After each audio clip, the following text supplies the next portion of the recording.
आजपासून मनोज जरांगे पाटील यांचं कडक उपोषण सुरू झाले.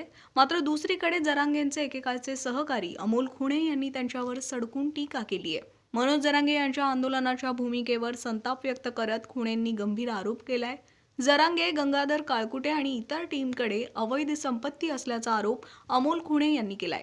तर या सगळ्यांची ईडी चौकशी करण्याची मागणीही खुणेंनी केली आहे. उपोषण आतापासून 90 उपोषण आहे. प्रत्येक उपोषणाला बायकोला सांगते कुकू पुसून तयार राह, आलो तर तुझा गेलो तर समाजाचा.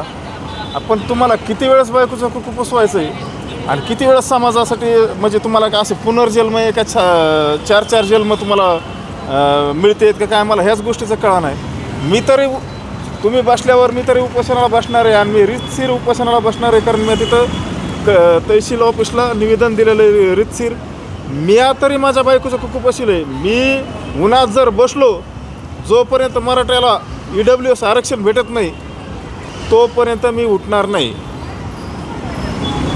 बीडच्या बसस्थानकमधून ह्याच्यामुळे बोलतोय, मी तर एकटाच आहे नाही. तर मला काही समाजातले कंटक मला म्हणतात की तू शेतातून बाईट देतो, ऊसातून बाईट देतो, तुझ्यात दम नाही. अरे माझ्यात दम आहे ना, आणि 96 कोळी मराठा आहे मी, आणि एका त्याच्यामुळे इथून बसस्थानकमधून एकटा बाईट देतो ना. माझ्या पाठीमाग आहे का कोणी? एक सुद्धा नाही.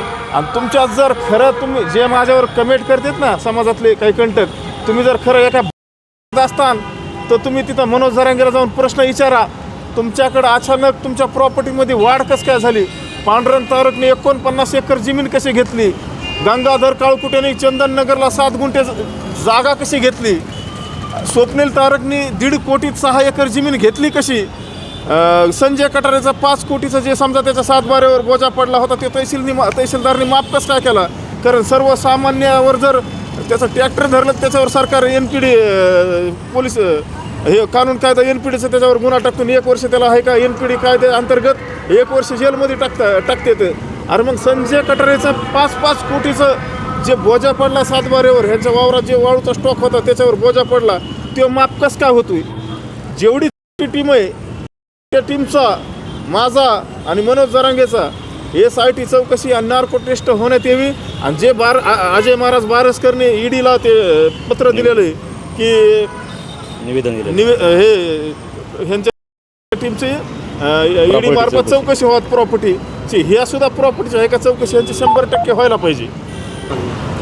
माझी प्रकाश दादा सोळंके, संदीप भैया क्षीरसागर आणि बजरंग बाप्पा सोनवणे ह्या लोकप्रतिनिधीला, हे बीड जिल्ह्यातले लोकप्रतिनिधी, एक खासदार आणि 2 आमदार, ह्यांना माझा आहे का ओपन चॅलेंज आहे.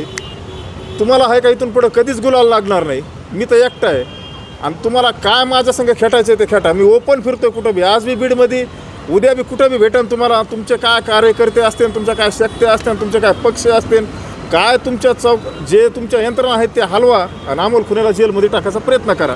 मी तुम्हाला आहे का, तुम्ही एक तर लय मोठी चूक केली. एक सर्वसामान्य माणूस, अरे समाजासाठी आमचं योगदान नाही का? 2 वर्ष जेल काढलं, 3 वर्षाचे अनेक राहिले. मनोज जरांगे तिथून पळून आले प्रॉपर्टीच्या आरोपीवर. ज्या टायमाला खोटं प्लास्टर लावून इकडे फिरायचे. समाजासाठी कुणाचं योगदान आहे आणि कुणाचं नाही हे तरी ह्या लोकप्रतिनिधीला कळायला पाहिजे ना. ह्यांचा अभ्यास पाहिजे काही. आणि असे तुम्ही आज माझ्यावर निवेदन दिलं, उद्या मनोज जरांगेचं ऐकून तुम्ही कुणाला बी शिक्षा लावण्यासाठी असे निवेदन देताना तुम्हाला कायद्याचा काय दाख आहे का? तुम्ही आमदार खासदार झाले कसे, तुम्हाला काय कायद्याचा काय अभ्यास आहे का नाही? ह्या गोष्टीचं मला म्हणजे पडलेलं एक कोड आहे. याच्या अगोदर देखील जरांगे पाटलांनी अनेक आंदोलनं केली, परंतु उद्या जे आंदोलन होणार आहे ते आगळे वेगळे. ते म्हटलेले आहेत मी उन्हामध्ये बास टाकून आंदोलन करतो. मी बी एक शेतकरी. मी आहे का 24 उन्हाळा, पावसाळा, हिवाळा, आम्हाला शेतीतले कामधंद्याची सवय. मनोज जरांगेला आहे का शेती 2 एकर आहे, खानदानी बाप दादाची प्रॉपर्टी. पण मनोज जरांगेने कधी काम नाही केलेलं. काम आम्ही केलेले आहेत. मी काय म्हणतो, त्यांच्यात जर खरं ते 96 कोळी मराठा असतील तर ते उन्हात आहे का बास टाकून आहे का आंदोलन करते ना. मी तरी आहे का 96 कोळी मराठा. मी आहे का बास टाकून जर बसलो तो जोपर्यंत मराठा समाजाला EWS आरक्षण भेटत नाही, त्यांची SIT चौकशी आणि नार्को टेस्ट होत नाही तोपर्यंत मी उठणार नाही. उठणार ना मी. ते बसले की मी बी बसणार ना उपोषणाला आणि तिथंच बसणार. या आंतरवालीमध्ये बसतील तर मी थोडा साईडला बसन. आणि 100 मागणी माझी एवढीच राहणार. गंगाधर काळकुटे असन, आपलं पांडुरंग तारक, स्वप्नील तारक, भद्री तारक, दादा घाडगे, तो आपले सुदाम मुकणे, किशोर मरकड आणि पुन्हा संजय कटारे, हे जेवढी टीम असेल ही एवढ्या टीमची SIT चौकशी आणि नार्को टेस्ट होण्यात यावी आणि माझीसुद्धा होण्यात यावी. मी जर ह्यांची सुपारी घेतली असली तर ती शिक्षा भोगायला मी तयार आहे. आणि जर ही टीम ह्याच्यात गटली तर त्या टीमला आहे का, समाजाने आहे का, दगडाने ठेसून आहे का, ह्यांचं शिवाजी पुतळ्यापाशी आहे का, छत्रपती शिवाजी महाराजाच्या पुतळ्यापाशी साड्या घालून ह्यांना आहे का, ह्यांची धिंड काढण्यात यावी. आता पुढील दिशा काय राहणार आहे? पुढली दिशा मी उपोषणाला बसणारच आहे ना.